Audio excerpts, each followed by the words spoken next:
बृहस्पतिवार व्रत कथा। एक समय की बात है कि भारतवर्ष में एक राजा राज्य करता था। वह बड़ा प्रतापी और दानी था। प्रतिदिन मंदिर में दर्शन करने जाता और गरीबों और ब्राह्मणों की सहायता करता था। यह सब बातें उसकी रानी को अच्छी ना लगती थी। वह ना तो व्रत करती, ना ही गरीबों को दान देती थी और राजा को भी ऐसा करने से मना किया करती थी। एक दिन राजा शिकार खेलने वन में गए हुए उसी समय बृहस्पति देव साधु के वेश में राजा के महल में भिक्षा के लिए गए और भिक्षा मांगी। रानी ने भिक्षा देने से इनकार कर दिया और कहा, हे साधु महाराज, मैं तो इस दान पुण्य से तंग आ गई हूँ। मेरे पति सारा दिन धन लुटाते रहते हैं। मेरी इच्छा है कि हमारा समस्त धन नष्ट हो जाए। ना रहेगा बांस और ना बजेगी बांसुरी। ना तो धन ही रहेगा और ना मुझे देना ही पड़ेगा। साधु ने कहा, देवी तुम बड़ी विचित्र हो। धन और संतान तो सभी चाहते हैं। पापी भी पुत्र और धन की इच्छा करता है। यदि तुम्हारे पास अधिक धन है तो भूखों को भोजन दो, प्यासों के लिए प्याऊ बनवाओ, मुसाफिरों के लिए धर्मशालाएं खुलवाओ। जो निर्धन अपनी कुंवारी कन्याओं का विवाह नहीं करा सकते उनका विवाह करा दो। ऐसे और भी कई काम हैं जिनके करने से तुम्हारा यश परलोक में फैलेगा। परंतु रानी पर उपदेश का कोई प्रभाव न पड़ा। वह बोली, महाराज आप मुझे कुछ न समझाएं। मैं ऐसा धन नहीं चाहती जो हर जगह बांटती फिरूं। साधु ने उत्तर दिया, यदि तुम्हारी ऐसी ही इच्छा है तो ऐसा ही होगा। तुम ऐसा करना कि बृहस्पतिवार को घर को गोबर से लीपना, अपने केशों को धोना, केशों को धोते समय स्नान करना, राजा से कहना कि वह हजामत बनवाए, भोजन में मांस मदिरा खाना, कपड़े धोबी के यहाँ धुलने को डालना। ऐसा 7 बृहस्पतिवार करने से तुम्हारा समस्त धन नष्ट हो जाएगा। इतना कहकर वह साधु महाराज वहाँ से चले गए। जैसा वह साधु कहकर गए थे, रानी ने वैसा ही किया।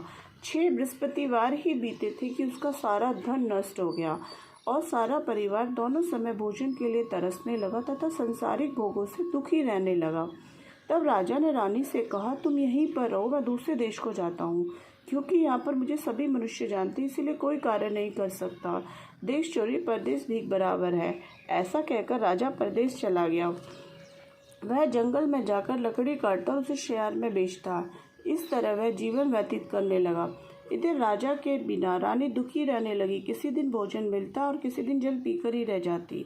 एक समय रानी और उसकी दासी को 7 दिन तक भोजन नहीं मिला तो रानी ने अपनी दासी से कहा, यह पास के नगर में मेरी बहन रहती है, वह बड़ी धनवान है। तुम उसके पास जाओ और वहाँ से 5 सेर भेजर मांग कर ले आओ, जिससे कुछ समय के लिए तो गुजर हो जाएगी। इस प्रकार रानी की आज्ञा मानकर दासी रानी की बहन के पास गई तो रानी की बहन उस समय पूजा कर रही थी, क्योंकि उस दिन बृहस्पतिवार का दिन था। दासी रानी की बहन से बोली, हे रानी, मुझे आपकी बहन ने भेजा है, मुझे 5 सेर भेजर दे दो। दासी के कई बार कहने पर रानी की बहन ने उत्तर नहीं दिया, क्योंकि वह उस समय वीरवार की व्रत कथा सुन रही थी। जब दासी को कोई उत्तर नहीं मिला तो वह बहुत दुखी हुई। वह वापस अपने नगर आकर रानी से बोली, हे रानी, आपकी बहन बहुत धनी स्त्री है, वह छोटे लोगों से बात नहीं करती। मैंने उससे 5 सेर भेजर मांगा तो उसने कोई उत्तर नहीं दिया। रानी बोली, इसमें उसका कोई दोष नहीं। जब बुरे दिन आते हैं तब कोई सहारा नहीं होता। अच्छे बुरे का पता विपत्ति में ही लगता है। जो ईश्वर की इच्छा होगी वही होगा। यह सब हमारे भाग्य का दोष है। इधर रानी की बहन ने सोचा कि मेरी बहन की दासी आई थी, परंतु मैं उससे बोली नहीं तो वह बहुत दुखी हुई होगी। यह सोच कथा को सुन और विष्णु भगवान का पूजन समाप्त कर वह अपने बहन के घर चल दी। बहन के पास आकर बोली, बहन, जब तुम्हारी दासी आई थी तो मैं बृहस्पतिवार का व्रत कर रही थी। जब तक कथा होती है ना उठते हैं ना बोलते हैं, इसीलिए मैं नहीं बोली। कहो दासी को क्यों भेजा था? रानी बोली, बहन, इसमें तुमसे कोई बात छिपी नहीं है। हमारे घर अनाज नहीं था, इस कारण मैंने दासी को तुम्हारे पास 5 सेर भेजर लेने के लिए भेजा था। रानी की बहन बोली, बृहस्पति भगवान सबकी मनोकामना पूर्ण करते हैं, शायद तुम्हारे घर में भी अनाज रखा हो। इस प्रकार के वचन सुन रानी जब अंदर गई तो उसे वहाँ एक घड़ा भेजर से भरा मिल गया। तब रानी और उसकी दासी बहुत खुश हुई। दासी कहने लगी, हे रानी, वैसे ही हमको भोजन नहीं मिलता तो हम रोज ही व्रत करते हैं। अगर आपकी बहन से व्रत की विधि और कथा पूछ लिया जाए तो हम इसे रोज कर लिया करेंगे। रानी ने बहन से कहा, बहन, बृहस्पतिवार के व्रत के क्या नियम है? तब रानी की बहन ने बताया, बृहस्पतिवार के व्रत में चने की दाल और मुनक्का से भगवान विष्णु का केले की जड़ में पूजन करें, दीपक जलाएं, पीला भोजन करें, कथा सुने, इस प्रकार करने से गुरु भगवान प्रसन्न होते हैं, अन्न पुत्र धन देते हैं, मनोकामना पूरी करते हैं। इस प्रकार रानी और दासी दोनों ने निश्चय किया कि बृहस्पति भगवान का पूजन जरूर करेंगे। 7 दिन बाद जब बृहस्पतिवार आया तो उन्होंने व्रत रखा। दासी घुड़साल में जाकर चना और गुड़ बीन लाई और उसकी दाल से केले की जड़ का तथा विष्णु भगवान का पूजन किया। अब पीला भोजन कहाँ से आए? दोनों बड़ी दुखी हुई, परंतु उन्होंने व्रत किया था, इसी कारण गुरु भगवान प्रसन्न थे। 2 थालों में सुंदर पीला भोजन लेकर आए और दासी को देकर बोले, यह तुम्हारे और रानी के लिए भोजन है। दासी भोजन पाकर बड़ी प्रसन्न हुई और रानी से बोली, रानी जी भोजन कर लीजिए, वह महात्मा हम दोनों को 2 थाल में भोजन दे गया है। इस प्रकार रानी और दासी ने गुरु भगवान को नमस्कार कर भोजन प्रारंभ किया तथा अब वह प्रत्येक बृहस्पतिवार को गुरु भगवान का व्रत और विष्णु भगवान का पूजन करने लगी। बृहस्पतिवार भगवान की कृपा से रानी के पास फिर से धन हो गया। रानी और दासी विचार करने लगे कि ना जाने हमारे राजा किस हाल में होंगे, उनकी कोई खोज खबर नहीं है। उन्होंने गुरु भगवान से प्रार्थना की। उधर राजा दुखी होकर जंगल में एक पेड़ के नीचे आसन जमा कर बैठ गया। वह अपनी पुरानी बातों को याद करके रोने लगा। तब उस जंगल में बृहस्पति देव साधु का रूप धारण कर आए और राजा के सामने आकर बोले, हे लक्कड़हारे, इस सुनसान जंगल में तुम किस चिंता में बैठे हो? राजा ने दोनों हाथ जोड़कर प्रणाम किया और उत्तर दिया, महात्मा जी आप सब कुछ जानने वाले हो, मैं क्या कहूँ। यह कहकर वह रोने लगा और साधु को आत्मकथा सुनाई। महात्मा जी ने कहा, तुम्हारी पत्नी ने बृहस्पतिवार के दिन वीर भगवान का निरादर किया था, जिसके कारण तुम्हारी यह दशा हुई। अब तुम किसी बात की चिंता मत करो, मेरे कहने पर चलो तो तुम्हारे सब कष्ट दूर हो जाएंगे और भगवान तुम्हें पहले से भी अधिक धन देंगे। देखो तुम्हारी पत्नी ने बृहस्पतिवार का व्रत आरंभ कर दिया है। तुम भी बृहस्पतिवार का व्रत करके चने की दाल व गुड़ को जल के लोटे में डालकर केले का पूजन करो, फिर कथा कहो और सुनो। ऐसा करने से भगवान तुम्हारी सभी मनोकामनाएं पूर्ण करेंगे। साधु के ऐसे वचन सुनकर राजा बोला, हे प्रभु, मुझे लकड़ी बेचकर इतना पैसा नहीं मिलता जिससे भोजन करने के उपरांत कुछ बचा सकूं। मैंने रात सपने में अपनी पत्नी को व्याकुल देखा, मेरे पास कुछ भी नहीं जिससे उसकी खबर मंगवा सकूं। साधु ने कहा, हे राजन, तुम किसी बात की भी चिंता मत करो। बृहस्पतिवार के दिन तुम रोजाना की तरह लकड़ियां लेकर शहर जाओ। तुमको रोज से दुगना धन प्राप्त होगा, जिससे तुम भली भांति भोजन कर लोगे तथा बृहस्पति देव की पूजा का सामान भी आ जाएगा। बृहस्पति देव की कहानी निम्न प्रकार से है। बोलो विष्णु भगवान की जय। बृहस्पति देव की कहानी। प्राचीन काल में एक ब्राह्मण था। वह बहुत ही निर्धन था, उसके कोई भी संतान नहीं थी। वह नित्य पूजा पाठ करता, परंतु उसकी पत्नी बहुत ही मलिनता के साथ रहती। वह न स्नान करती, न किसी देवता की पूजा करती, प्रातःकाल उठती भोजन करती, बाद में कोई अन्य कार्य करती। इससे ब्राह्मण देवता बहुत दुखी था। भगवान की कृपा से ब्राह्मण के यहाँ एक कन्या पैदा हुई। धीरे धीरे वह कन्या बड़ी होने लगी। वह प्रातः स्नान करके विष्णु भगवान का जाप करने लगी, बृहस्पतिवार का व्रत करने लगी, अपनी पूजा पाठ को समाप्त करके पाठशाला जाती और अपनी मुट्ठी में जौ भरकर मार्ग में डालती जाती। वही जौ सोने के हो जाते और लौटते समय उनको बीन कर घर ले आती थी। एक दिन वह कन्या सूप में सोने के जौ साफ कर रही थी, तो उसकी माँ ने देख लिया। कहा, बेटी, सोने की जौ को फटकने के लिए तो सोने का सूप होना चाहिए। अगले दिन बृहस्पतिवार था। उस कन्या ने व्रत रखा और बृहस्पति देव से प्रार्थना की, हे प्रभु, यदि मैंने आपकी पूजा सच्चे मन से की हो तो मुझे सोने का सूप दे दो। बृहस्पति देव ने उसकी प्रार्थना स्वीकार कर ली। रोजाना की तरह वह जौ फैलाती हुई पाठशाला गई। जब लौटकर जौ बीन रही थी तो बृहस्पति देव की कृपा से रास्ते में उसे सोने का सूप मिला और उसे वह घर ले आई। एक दिन की बात है, वह कन्या सोने के सूप में जौ साफ कर रही थी। उस समय उस नगर का राजपुत्र वहां से होकर निकला। इस कन्या के रूप और कार्य को देखकर वह उस पर मोहित हो गया। अपने घर आकर भोजन तथा जल त्याग कर उदास होकर लेट गया। राजा को जब इस बात का पता लगा तो अपने मंत्रियों के साथ अपने पुत्र के पास गए और बोले, पुत्र, तुम्हें किस बात का कष्ट है? किसने तुम्हारा अपमान किया है? कोई और कारण है तो बता, मैं वही कार्य करूंगा जिससे तुम्हें प्रसन्नता हो। राजकुमार अपने पिता से बोला, पिताजी, मैं उस लड़की के साथ विवाह करना चाहता हूँ जो सोने के सूप में जौ साफ कर रही थी। यह सुनकर राजा बोला, पुत्र, यदि ऐसा है तो तुम उस कन्या का पता बताओ, मैं उसके साथ तुम्हारा विवाह अवश्य ही करवा दूंगा। राजकुमार ने अपने पिता को उस लड़की के घर का पता बताया। राजकुमार के बताए हुए पते के अनुसार मंत्री उस लड़की के घर गए और ब्राह्मण कन्या का विवाह राजकुमार के साथ संपन्न हो गया। कन्या का विवाह होते ही ब्राह्मण के घर में पहले की भांति गरीबी आ गई। अब भोजन के लिए भी अन्न बड़ी मुश्किल से मिलता था। एक दिन ब्राह्मण अपनी पुत्री के पास गया। बेटी ने पिता से सारा हाल पूछा, तब ब्राह्मण ने सारा हाल कह सुनाया। कन्या ने बहुत सा धन देकर अपने पिता को विदा किया। इस तरह ब्राह्मण का कुछ समय सुखपूर्वक व्यतीत हुआ। कुछ दिन बाद फिर वही हाल हो गया। ब्राह्मण फिर अपनी बेटी के यहाँ गया तो सारा हाल बताया। बेटी बोली, आप माताजी को यहाँ ले आइए, मैं उन्हें विधि बता दूंगी जिससे आपकी गरीबी दूर हो जाए।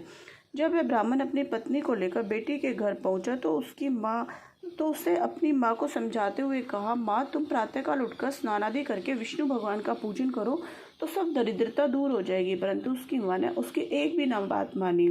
वह प्रातःकाल उठकर भोजन कर लेती थी। एक दिन उसके बेटी को बहुत क्रोध आया। उसने अपनी माँ को एक रात कोठरी में बंद कर दिया। प्रातःकाल उसने माँ को कोठरी से निकालकर स्नान आदि करके पूजा पाठ करवाया तो उसकी माँ की बुद्धि ठीक हो गई। वह प्रत्येक बृहस्पतिवार को व्रत रखने लगी। इस व्रत के प्रभाव से उसकी माँ भी बहुत ही धनवान तथा पुत्रवती हो गई। बृहस्पति देव की कृपा से ब्राह्मण तथा उसकी पत्नी इस लोक से सुख भोग कर स्वर्ग को प्राप्त हुए। इस तरह कहानी कहकर साधु वहां से अंतर्ध्यान हो गए। जब बृहस्पतिवार का दिन आया तो राजा जंगल से लकड़ी काटकर शहर में बेचने गया। उसे उस दिन और दिनों की अपेक्षा अधिक धन मिला। राजा ने चना गुड़ आदि लाकर बृहस्पतिवार का व्रत किया, परंतु जब दोबारा बृहस्पतिवार का दिन आया तो व्रत करना भूल गया। इसी कारण बृहस्पति देव नाराज हो गए। उस दिन उस नगर के राजा ने विशाल यज्ञ का आयोजन किया तथा शहर में यह घोषणा करा दी, कोई भी मनुष्य अपने घर न भोजन बनाए न चूल्हा जलाए। समस्त लोग मेरे यहाँ भोजन करने आए। इस आज्ञा को जो न मानेगा उसे फांसी की सजा दी जाएगी। इस तरह की घोषणा संपूर्ण नगर में करवा दी गई। राजा की आज्ञा अनुसार शहर के सभी लोग भोजन करने गए, लेकिन लकड़हारा बना राजा कुछ देर बाद पहुंचा। इसीलिए राजा उसको अपने साथ ले गए और ले जाकर भोजन करा रहे थे तो रानी की दृष्टि उस खूंटी पर पड़ी जिसका हार उस पर लटका हुआ था। रानी को हार वहां पर दिखाई न दिया। रानी ने सोचा, मेरा हार इस मनुष्य ने चुरा लिया। उसी समय पुलिस को बुलवाकर उसको जेल में डलवा दिया। जब लकड़हारा जेल खाने में दुखी होकर विचार करने लगा कि न जाने कौन से पूर्व जन्म के कर्म से मुझे यह दुख प्राप्त हुआ है, और उन्हीं साधु को याद करने लगा जो जंगल में मिले थे। उसी समय तत्काल बृहस्पति देव साधु के रूप में प्रकट हो गए और उसकी दशा को देखकर कहने लगे, मूर्ख, तूने बृहस्पति देव की कथा नहीं करी, इसी कारण तुझे दुख प्राप्त हुआ है। अब चिंता मत कर। बृहस्पतिवार के दिन जेल के दरवाजे पर 4 पैसे पड़े मिलेंगे, उनसे तू बृहस्पति देव की पूजा करना, तेरे सारे कष्ट दूर हो जाएंगे। बृहस्पतिवार के दिन उसे 4 पैसे मिले। लकड़हारे ने कथा कही। उसी रात्रि को बृहस्पति देव ने उस नगर के राजा को स्वप्न में कहा, हे राजा, तुमने जिस आदमी को जेल खाने में बंद कर दिया है वह निर्दोष है। वह राजा है, उसे छोड़ देना। रानी का हार उसी खूंटी पर लटका है। अगर तुम ऐसा नहीं करोगे मैं तुम्हारे राज्य को नष्ट कर दूंगा। इस तरह रात्रि के स्वप्न को देखकर राजा प्रातःकाल उठा और खूंटी पर हार देखकर लकड़हारे को बुलाकर क्षमा मांगी तथा लकड़हारे को योग्य सुंदर वस्त्र व आभूषण देकर विदा किया। बृहस्पति देव की आज्ञा अनुसार लकड़हारा अपने नगर को चल दिया। राजा जब अपने नगर के निकट पहुंचा तो उसे बड़ा आश्चर्य हुआ। नगर में पहले से अधिक बाग, तालाब, कुएं और बहुत सी धर्मशालाएं, मंदिर आदि बने हुए थे। राजा ने पूछा, ये किसके बाग और धर्मशाला है? तो नगर के सब लोग कहने लगे, ये सब रानी ने बनवाए। तो राजा को आश्चर्य हुआ। जब रानी ने यह खबर सुनी कि राजा आ रहे हैं तो उसने अपनी बांदी से कहा, देख राजा हमको कितनी बुरी हालत में छोड़ के गए थे, कहीं वे वापस ना लौट जाए, इसीलिए तू दरवाजे पर खड़ी हो जा। आज्ञा अनुसार दासी दरवाजे पर खड़ी हो गई। राजा आए तो उन्हें साथ लिवा लाई। तब रानी ने कहा, हमें यह सब धन बृहस्पति देव के व्रत के प्रभाव से प्राप्त हुआ है। राजा ने निश्चय किया कि 7 दिन बाद तो सभी बृहस्पति देव का पूजन करते हैं, परंतु मैं प्रतिदिन दिन में 3 बार कहानी करूंगा और व्रत क्या करूंगा। अब हर समय राजा के दुपट्टे में चने की दाल बंधी रहती थी तथा दिन में 3 बार कहानी कहता। एक दिन राजा ने विचार किया, चलो अपनी बहन के यहाँ आऊँ। इस तरह का विचार कर राजा घोड़े पर सवार हो अपनी बहन के यहाँ चलने लगा। मार्ग में उसने देखा कुछ आदमी मुर्दे को लिए जा रहे थे। उन्हें रोककर राजा कहने लगा, भाइयों, मेरी बृहस्पति देव की कहानी सुन लो। वे बोले, लो, हमारा तो आदमी मर रहा है, इसको अपनी कथा की पड़ी है। परंतु कुछ आदमी बोले, अच्छा कहो, हम तुम्हारी कथा भी सुनेंगे। राजा ने दुपट्टे में से चने की दाल निकाली और जैसे ही कथा आदि हुई तो मुर्दा हिलने लग गया। जब कथा समाप्त हुई तो राम राम करके मुर्दा उठकर खड़ा हो गया। आगे मार्ग में उसे किसान खेत में हल चलाता मिला।